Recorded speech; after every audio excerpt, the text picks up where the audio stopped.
اعوذ باللہ من الشیطان الرجیم بسم اللہ الرحمن الرحیم۔ شروع اللہ کے نام سے جو بہت مہربان اور نہایت رحم کرنے والا ہے۔ محترم سامعین، السلام علیکم ورحمۃ اللہ وبرکاتہ۔ امید ہے آپ سب خیر و عافیت سے ہوں گے اور دعا گو ہوں کہ اللہ پاک ہمیشہ آپ کو صحت و تندرستی والی، ہزاروں خوشیوں والی، رحمتوں والی، برکتوں والی زندگی گزارنے کی توفیق عطا فرمائے۔ سامعین، آج میں اپنے سننے اور جاننے والے معزز اور پیارے بہن بھائیوں کے لیے بہت ہی خاص، بہت ہی مجرب وظیفہ لے کر آپ کی خدمت میں حاضر ہوئی ہوں۔ میرا آج کا عمل خصوصی چاند کو دیکھ کر کرنے کا عمل ہے، یعنی جب آپ چاند کو دیکھیں اس دن سے لے کر 10 تاریخ تک، یعنی چاند کی 10 تاریخ تک آپ اس وظیفے کو کر سکتے ہیں۔ اللہ تبارک تعالیٰ اس وظیفے کی برکت سے آپ کے رزق میں اضافہ فرمائے گا اور آپ کو ہر وہ چیز عطا فرمائے گا جس کے آپ حقدار ہیں اور جس کا آپ نے اللہ سے سوال کیا ہے۔ پیارے بہن بھائیوں، رجب کو دوسرے مہینوں کی طرح اللہ تعالیٰ نے بہت ہی فضیلت بخشی ہے اور اس ماہ میں وظائف کرنا،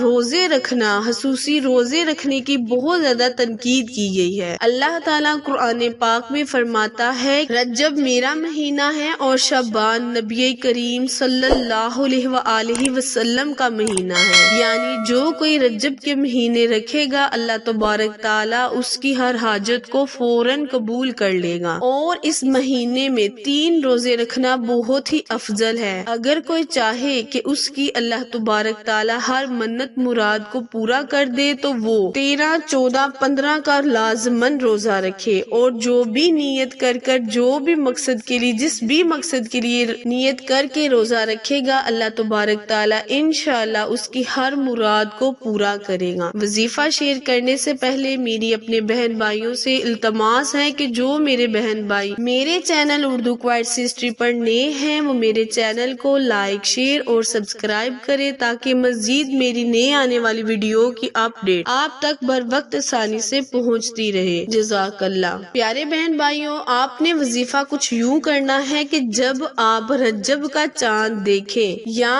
کوئی آپ کو اس کی بشارت دے تو آپ نے اس دن سے لے کر 10 تاریخ یعنی رجب کی 10 تاریخ تک اس عمل کو پورے دھیان اور نیت کے ساتھ کرنا ہے۔ انشاءاللہ اللہ پاک آپ کا ضرور ساتھ دے گا۔ آپ نے کرنا یہ ہے کہ چاند کو دیکھ کر 101 مرتبہ صلی اللہ علیہ وآلہ وسلم، صلی اللہ علیہ وآلہ وسلم، آپ نے نبی کریم صلی اللہ علیہ وآلہ وسلم کا نام پاک اسماء اعظم کو آپ نے درود و سلام کے طریقے سے پڑھ کر 101 مرتبہ آپ نے چاند کو دیکھ کر اس وظیفے کو کر لینا ہے۔ انشاءاللہ تعالی اس کے صدقے نبی کریم صلی اللہ علیہ وآلہ وسلم کے اسماء اعظم اور ان پر بھیجنے والے سلام کے صدقے اللہ پاک آپ کی ہر مراد کو پورا کرے گا، آپ کی ہر آس کو پورا کرے گا۔ آپ نے جولی اٹھا کر اللہ کے حضور دعا کر لینی ہے۔ انشاءاللہ مجھے یقین ہے کہ اللہ پاک آپ کی مرادیں ضرور بڑھ لائے گا۔ وظیفہ دوبارہ دھیان سے سن لیں۔ کرنا آپ نے یہ ہے کہ جب رجب کا چاند آپ کو نظر آ جائے تو آپ نے 101 مرتبہ نبی کریم صلی اللہ علیہ وآلہ وسلم کا اسماء اعظم ان پر درود و سلام پیش کرتے ہوئے صلی اللہ علیہ وآلہ وسلم کو آپ نے پڑھ لینا ہے اور اللہ سے دعا مانگنی ہے کہ یا اللہ جس بھی نیت کے لیے، جس بھی نیت مقصد کے لیے ہم نے اس وظیفے کو کیا ہے اس میں ہمیں کامیابی، کامرانی عطا فرما۔ آخر میں دعا ہے، التجا ہے کہ اللہ تبارک تعالیٰ میرے اور آپ کے ہر صغیرہ اور کبیرہ گناہ کو معاف فرمائے۔ پھر ملیں گے کسی اچھی نئی ویڈیو کے ساتھ، نئے وظیفے کے ساتھ، تب تک کے لیے اجازت دیں۔ اللہ نگہبان۔